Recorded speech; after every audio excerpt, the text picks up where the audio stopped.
श्री राम जय राम, जय जय राम। श्री राम जय राम, जय जय राम। श्री राम जय राम, जय जय राम। श्री राम जय राम, जय जय राम। श्री राम जय राम, जय जय राम। आदरणीय श्रोता बंधुओं को सादर सप्रेम राम राम। श्री राम कथा को सभी को स्वागत है। बोलिए सियावर रामचंद्र की जय। अयोध्या से हनुमान जी पर्वत लेकर निकल रहे हैं। उधर श्री रामचंद्र जी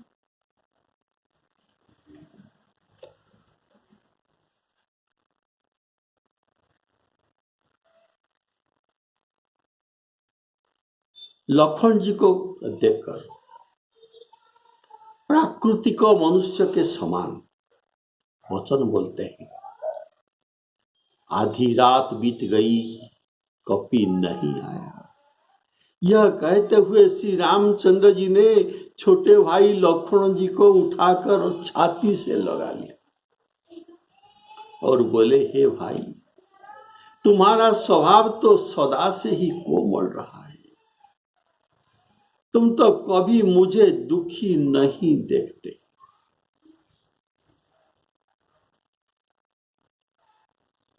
मुझे दुखी नहीं देख सकते थे तो कैसे? जिमि पुरुष ही अनुसर परिछाई। ऐसे मुझे दुखी देखकर तुम भी दुखी हो जाते थे। हमारे हित के लिए तुमने पिता माता को छोड़ा तथा अयोध्या और अयोध्या के सुंदर भोगों को ठुकराकर तुमने मेरे साथ दिया और वन में शीत घाम तथा वायु सब सहन भी किया। हे भाई, तुम्हारा वह प्रेम अब कहाँ है? मेरे व्याकुलता भरी वचन सुनकर उठते क्यों नहीं?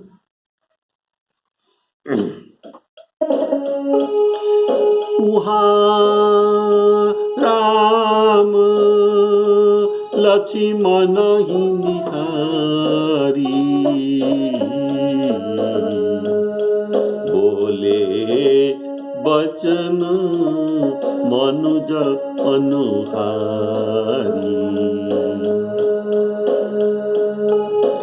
अर्धराति गई,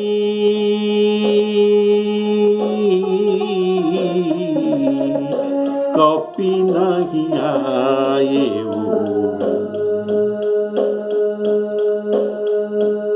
राम उठाई अनुज उरलाए। सकहु न दुखित देखी मोहि काऊ। बंधु सदा तब मृदुल सुभाव। मम हित लागी तजेहु पितु माता। सहेउ विपिन वन आतपवाता।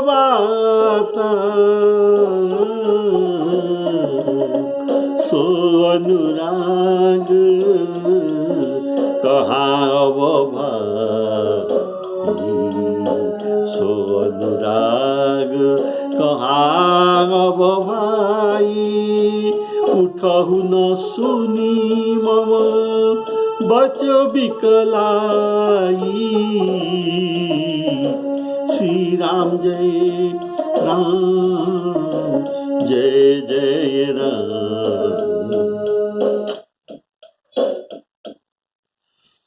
वहाँ राम लक्ष्मण ही निहारी। यह कहने का भाव, इस स्थान पर वहां लिखने के लिए गोस्वामी जी का भाव है कि इस समय ये हनुमान जी के साथ है, यहाँ हनुमान जी के साथ है, इसलिए राम जी जहां है वहां लिखना पड़ा। जहां से चरित्र ये लिखते हैं वहां से राम लक्ष्मण जी को लेकर कवि से बहुत दूर से बैठे। कवि ने बहुत दूर से बैठे, इसीलिए वहां लिखना पड़ा। शंकर भगवान जी अभी राम जी के विलाप वर्णन करने वाले हैं। तब उमा जी सोचेंगे कि श्री राम जी भगवान होकर ऐसा वचन कैसे बोल सकते हैं। इसीलिए पार्वती जी को शंका हो जाएगा।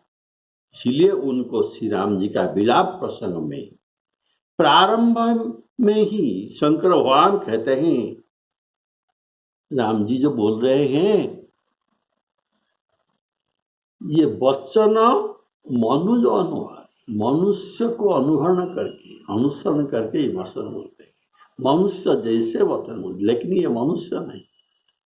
तो मनुष्य तो अभी इनका रोल है, ये इनका अभी लीला करते हैं मनुष्य जैसा, तो मनुष्य जैसे तो उनको बोलना ही पड़ेगा, नहीं तो रोल फ्लॉप हो जाएगा।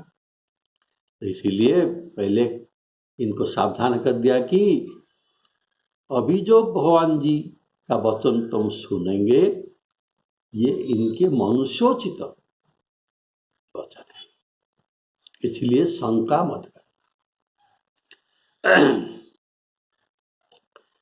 कारण जस काछिय तस चाहिए नाचा। जैसे रोल मिलता है, अगर किसी को भिखारी का रोल मिलता है तो ये भिखारी ऐसे ही बर्ताव करना पड़ेगा। और ये कहेगा कि स्टेज में मैं जमींदार हूं तो ये नहीं चलेगा। तो भिखारी जैसे उनको विनम्र होकर मांगना पड़ेगा। वैसे जैसे दृश्य है वैसे ही नाचना चाहिए। तो श्री राम जी आधी रात को सावधान रहे कि पवन सुत हनुमान जी औषध लेकर शीघ्र ही आ जाएंगे। ये 12 बजे तक इनका ऐसा भाव था और आधी रात बीत गया। आधी रात बीत जाने पर उनको चिंता हो गई कि लक्ष्मण जी को देखकर उनको चिंता हो गया, उनका शोक का उद्दीपन हो गया। कारण रात्रि रहते ही औषधि न आ गई तो क्या होगा, लक्ष्मण जी को जिलाए नहीं जा सकेंगे। हनुमान जी तो कहकर तो गए थे यहाँ से। सरसों की तैलाग्नि में जो फूटने के जितने देर लगती है इतना देर में मैं वहां जाकर आ जाऊंगा, फिर भी इतना विलंब हो रहा है।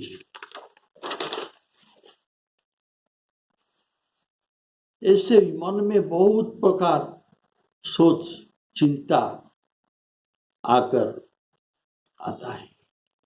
क्या कोई विघ्न हुआ, क्या कोई विघ्न उपस्थित हो गया हो क्या?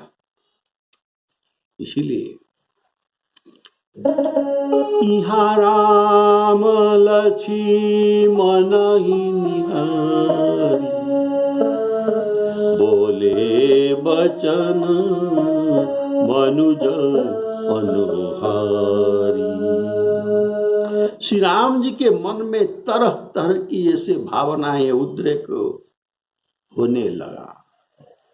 कॉपी तो ऐसा भी हो सकता है क्या? कॉपी तो चंचल स्वभाव की है, जिससे कहा जाता है कि कपि चंचल सबही विधिहीना। इसीलिए कपि का चंचल स्वभाव होने के कारण ये कहीं रुक गया है क्या? अर्धरात्रि गई कपि नहीं आयो। इसीलिए विरह, शोक और प्रेम के कारण प्रिय लक्षण को उठाकर छाती से लगा लेते हैं। राम उठाई अनुजौर लाए। अनुज, अनुज का भाव है छोटे भाई। छोटे को पीछे मरना चाहिए, बड़े को पहले मरना चाहिए। यह हनुमान नाटक में जो वर्णन है आपको सुनाता हूं। हे वत्स, तुम मेरे भोजन करने पर फलों को खाते रहते थे, मेरे सो जाने पर तुम सोया करते थे। सो अब क्या सुख, सो अब क्या स्वर्गलोक को सुख भोगने के लिए तुम मेरे जीवित रहते ही तुम प्राण का छोड़ते हो। सकहु न दुखित देखी मोहि काऊ। इसलिए तुम मेरे दुख देखकर वन में आए। तुम्हारी माता की यह उपदेश था कि, क्या उपदेश था? जेहि न राम बन लहई कलेसु, सुत सोई करेहु इहई उपदेशु। जिस प्रकार राम जी का कोई भी क्लेश न होगा, तुमको यही करना है। जैसे ये माता पिता परिजन और अयोध्या के सुख को भी भूल जाएंगे, तुमको ऐसे सेवा करना पड़ेगा उनको। इसीलिए राम जी के दुख से तुम ऐसा ही अब तक किया ही है। राम जी के दुख से सीता जी और लक्ष्मण भी दुखित हो जाते थे। वन में राम जी के दुख में विकल होकर सीता जी और लक्ष्मण जी दोनों विकल हो जाते। इनके आंखों में आंसू आए तो ये दोनों के आंखों में भी आंसू आए। लखी सिया लखना विकल होई जाई, जिमि पुरुष ही अनुसर परिछाई। जैसे हम दर्पण में हमारा चेहरा देखते हैं, हम हमारे रोने से हमारे चेहरा प्रतिबिंब दर्पण में होते हैं, हम हंसते हैं तो वहाँ हंसते हैं। तो ऐसे ये दोनों राम जी के प्रतिबिंब ही थे। राम जी का हंसना इनका हंसना, राम जी का रोना इनका भी रोना। इसीलिए जिमि पुरुष ही अनुहर परिछाई। प्रतिबिंब, परिचय अर्थात प्रतिबिंब। वाल्मीकि रामायण में वर्णित है, उत्तिष्ठ उठो, उत्तिष्ठ पश्य किंसेते दीनमां पश्य चक्षुषा। उत्तिष्ठ पश्य किंसेते, क्यों सोए हुए हो? दीनमां पश्य चक्षुषा, तुम आंखों में देखो मैं कैसे दीन हो रहा हूं। तब उठो, कैसे सो रहे हो? देखो मैं कितने दीन और दुखी हूं। शोकातिस्य प्रमत्तस्य पर्वतेषु वनेषु च, विवर्णस्य विसर्णस्य महाबाहु सम आश्वासयित मां। ये वाल्मीकि रामायण का बात है।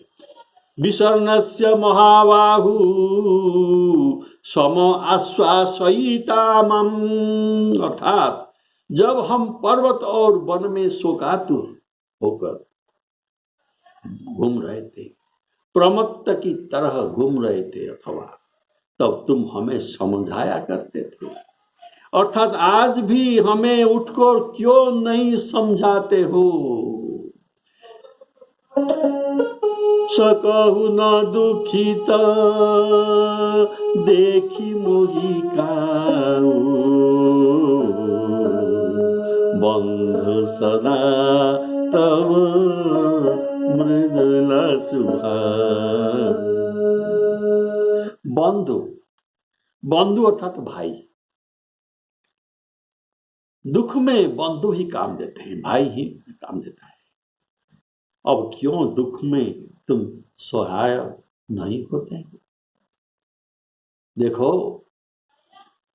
कुछ समय में अगर भाई हमारे साथ जो मिल जाए तो हमको इतना शक्ति मिल जाता है कि हम तलवार के धार को भी रोकने का समर्थ हमको आ जाता है। तो ये बात तो गोस्वामी जी लिखते हैं कि होगी कुठाया सुबंधु सहाय। उस समय पर केवल सुबंधु ही सहायक होते, कुबंधु तो प्रतिबंधक होता है। होगी कुठाय सुबंधु सहाय, ओढ़ी हई हाथ असनियों के घाये। श्री राम जी कहते हैं, मेरे प्रेम से हमारी सेवा के लिए तुम मेरे साथ आए और इसी से तुमने माता पिता के साथ भी छोड़ दिया मेरे साथ आने के लिए। जो बात थे, जो दृश्य अयोध्या में निकलने के समय, जब श्री राम जी वन को निकल रहे हैं, ये बात सुनकर लखन जी वहां आकर अत्यंत दीन होकर हाथ जोड़कर खड़े हैं। बंधु बिलो की राम बिलो की बंधु कर जोरे, देह गेह सब सन तृण तोरे। देह, इनका देह का परवाह नहीं था, अयोध्या के राजमहल का परवाह नहीं था, सुख शांति का परवाह नहीं था। ये सबको ये तृण जैसे तोड़कर राम जी के साथ देने को हाथ जोड़कर खड़े हैं और कहा कि प्रभु, मैं साथ जाने के लिए आपके साथ आया हूँ। तो ये बोलते हैं, तुम हमारे साथ चले जाओगे तो घर में तो भवन में भरत और रिपुसूदन कोई भी नहीं है, राजा वृद्ध है और इनका दुख